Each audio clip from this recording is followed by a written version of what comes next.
Go and stand behind. If you get the Your question. Mr. Deedat, bonjour. My name is Janine. I come from France. I'm here with some Muslim friends from Atheist. And my question is, what would you say to a person who doesn't believe in any religion? Or if you prefer, what would you say to his question to believe or not to believe? What was it? Just without the mic. The question is not directly relevant. However, I'll put it to the speaker and see if he's prepared to answer. The question is, what is your opinion, or what is the Islamic perspective relating to a person who does not believe in religion? Is that the gist of your question? Not exactly. I'm here with some Muslim friends. I am not convinced in Islam, and I would like to know what you would say to a person who is a non-believer when this person says to you, believe or not to believe. Oh, yes, all right. If one is questioned by a non-believer, and the question is, what do you say about believing or not believing? What is the Islamic perspective? You see, there is a person who, every person ought to believe. He believes in something, right or wrong.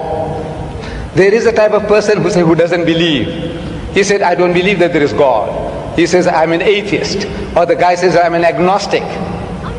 Now, each and every one, according to religion, whether any religion, you ought to believe. You ought to believe. If you don't believe, then you are a non-believer. You are against the laws and commandments of God. So as such, you will perish.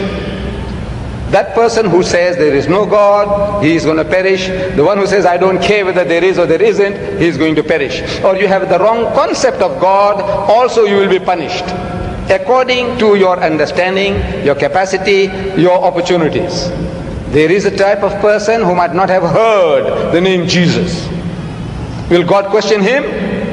It's unjust, it's unfair. The lunatic, the child, will God question him? Why didn't you believe in my son, Jesus? No. Why didn't you believe in Muhammad? No. You see, each person will be judged according to his understanding, according to his opportunity, his know-how, and the message having reached him or her. So as soon as the message is delivered to you, and you can see the truth, but for some worldly reasons, maybe to please the family, please my people, please this, please that, you said, no, I will not accept the truth.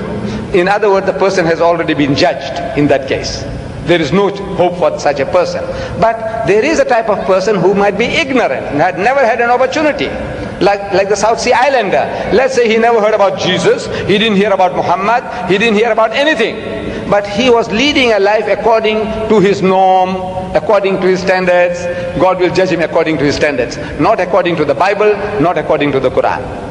So every person will be judged according to his opportunity and his understanding.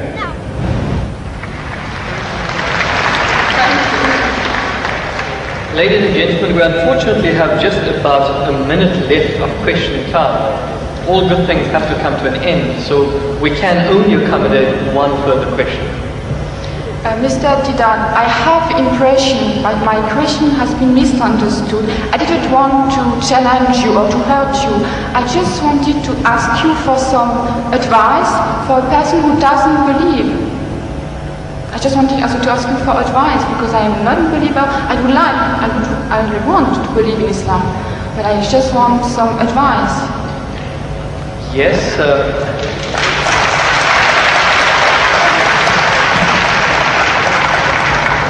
do you not feel that there was sufficient advice? Did you require further advice? Yeah, because I didn't have the impression that my question has been really understood. So you want to know what the bases are, or what the reasons are for a person to actually believe in one God? Which advice would you give to a person who is a non-believer? See, number one, we have to realize that there is a necessity for belief.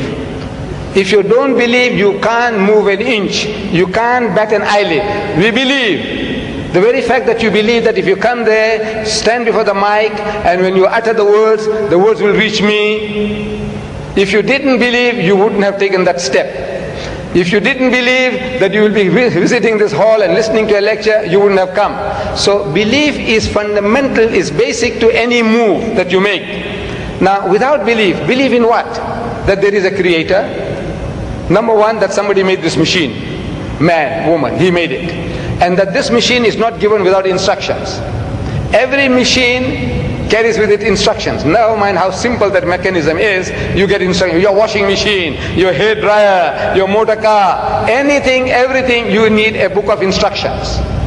This most complicated mechanism, the human being, created and left without instructions?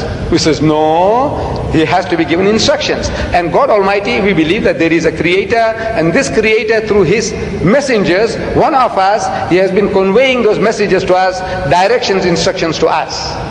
Whether those instructions remain in the pristine purity or not, that is something that is now debatable. But the instructions were given, and it is through those instructions alone can man find ethics, can man find morality. Without these instructions, there is no ethics and there is no morality. Man, being an animal by nature, he will behave like animals. It's only because you believe that there is a creator, and this creator said that thou shalt not marry your mother, you will not marry your sister, you will not marry your daughter. We say we believe, we believe, we believe. You say no, I don't believe, then the person is nothing better than the animal. See, the dogs and pigs, the way they behave, he said, well, I behave just the same because I'm an animal also. So you have to believe. But now what are you going to believe? Where is the source of that belief? Instructions which is not contaminated, which is not spoiled. In the origin we say all prophets of God, all messengers of God were divinely ordained. But the messages, because they were not preserved, God sent messengers after messengers. Messengers after messengers. This is His way to rectify His creation. And in that system of sending messengers to mankind, Muhammad was the last, the culminating point in that messengership. And he left with us this book. And if you read this book with an unprejudiced mind, if you haven't got one, I can present one to you if you haven't got it. This is an English translation of that book, the Quran, with an index. Anything that you want to know about God. Open G, God, more than 140 different references. That you say, I can't believe in God. So He reasons with you. This God of the Quran doesn't say, I'll fix you up and I'll twist your nose and I'll put you pull out. No. He says, Awalam yara allazina kafaru. He said, how can you not believe in God? He says, Kaifa takfuruna billah. So how can you not believe in Allah? Wa kuntum amwatan. Seeing that you were non-existent, you were dead, and He brought you into being. Thumma yumitukum, and will cause you to die. Thumma yuhyikum, and will bring you back to life again. Thumma ilayhi turja'un, and to Him will be your return. So if you start reasoning, and you see how true the statements are, that you were non-existent. You, I, everybody, non-existent. The men of science will tell you that this earth was a molten mass. Billions of years, there was nothing on this earth, no life. The thing was all boiling. And the vapors went up and came down, and the vapors went up and came down, and over a period of millions of years, it started to cool. And then life started to germinate, and so on and so on. So there was a time when mankind was non-existent, and God brought you into being. Very true. And now you're going to die. But that is not the end. There is something we knew, which is other than the body, that real you. Now that real you, which is the driver of this body of yours, will be made to account for your actions. It's only natural that this person, like Hitler, look, he got away with it. He incinerated 6 million Jews. On account of him, 40 million people died in the Second World War. He's just going to get off scot-free? If he says, no, I don't believe, and there's nothing there on the other side, that means he's free, finish. No. He will have to account for his deeds. Everyone will have to account for his or her deeds. It is a natural, sequence of our attitude and behavior. And this book explains all that. If you haven't got one, this book is yours. If you haven't got one. You got it?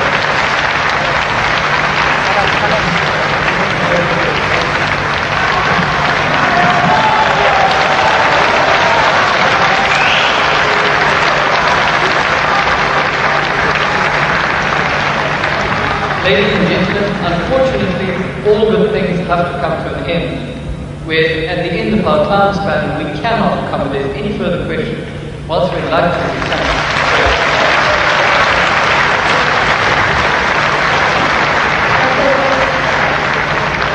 Ladies and gentlemen,